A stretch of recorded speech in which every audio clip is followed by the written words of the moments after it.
Hello, my name is Tarava Johnson and I go to Houston Christian University. And this video is in response to a video that I watched for class.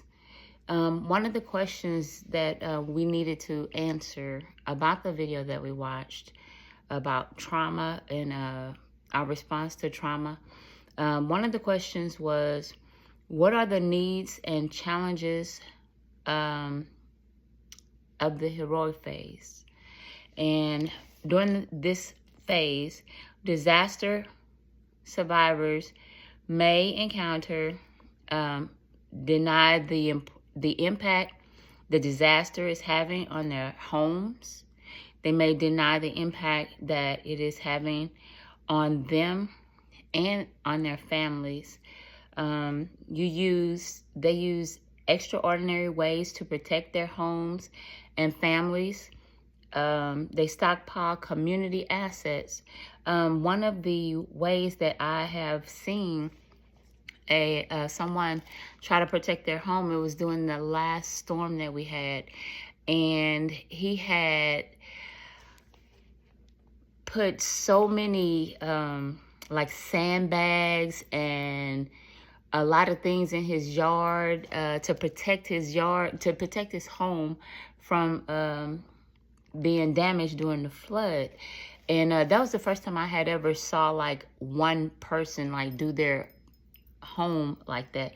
So that's one of the things that's extraordinary ways that people protect their property when they're facing a disaster, like a natural disaster, like a storm or floods.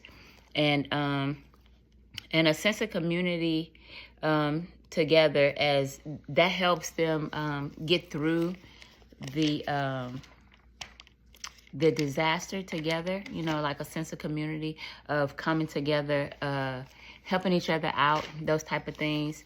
And one of the things that they didn't think about was being exhausted and needing to be mindful to take care of themselves during this time, because it's like so much going on and you're putting so much into it, so much time and effort and strength, So that's one of the things that you have to be mindful of, is to take care of yourself during that time.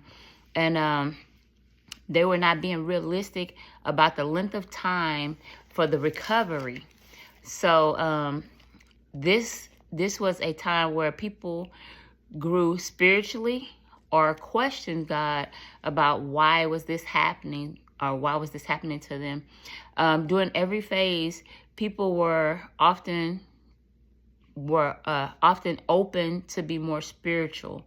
They were often open to the spirituality, more like godly things.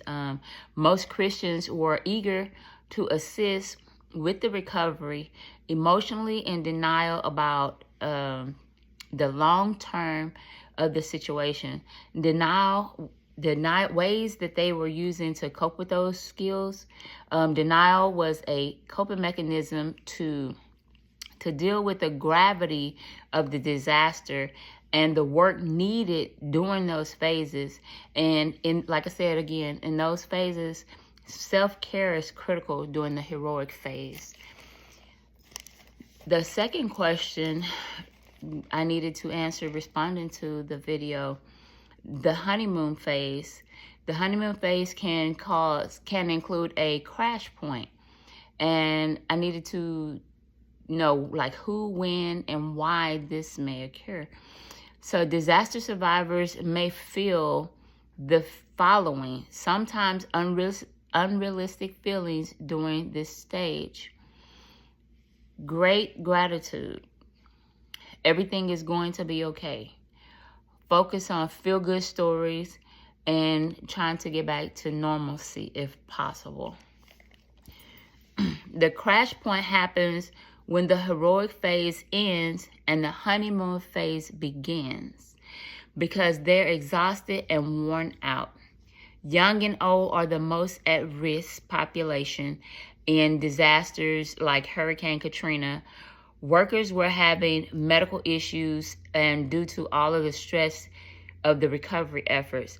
So during that time, the younger population, like babies and children, and the older population, like older elderly people, were having the hardest time during the disaster. So we have to also be mindful, if we know of any elderly during times of disaster, to make sure that we check on those populations, and to ensure that they're okay. Like if there's an impending disaster, like a flood or a hurricane, something that we know in advance that's about to happen, it would be wise that we check on the older population to ensure that they're okay and have the things that they need, or maybe if they need to evacuate, those type of things. We need to make sure that we are monitoring that and making sure that we take care of the elderly population to ensure that they be okay during that time of disaster. The next question that was asked of us was, during the disillusionment phase, fear, anger, and hopelessness can set in. What types of clinical conditions may develop from these circumstances, and what type of treatment is best to overcome them? During this phase, survivors can develop PTSD and anxiety and depression. The longer the time that passes, the more severe the impact is on the survivor. This is a long-term situation that may take years to fully recover from. And I can totally attest to, during this disillusionment phase, how long it can take. A personal story: my mother suffered damage to her home during one of the hurricanes, and the city helped her rebuild her home, but it took a really, really long time. It took a couple of years to get the program going, to get all the information that they needed. And once they got all that information, it still took several months for them to initiate the to tear down the home.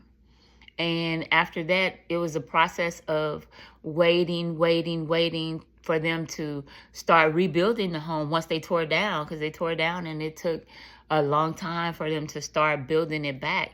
So with all of that, it took close to 3 years to actually get her back in her home. So that's one of the things that we need to understand about trauma and disaster, that these phases, they tend to take different amounts of time for different situations. So as a counselor, these are the things that we should be mindful of and monitor with our community and with our elderly people.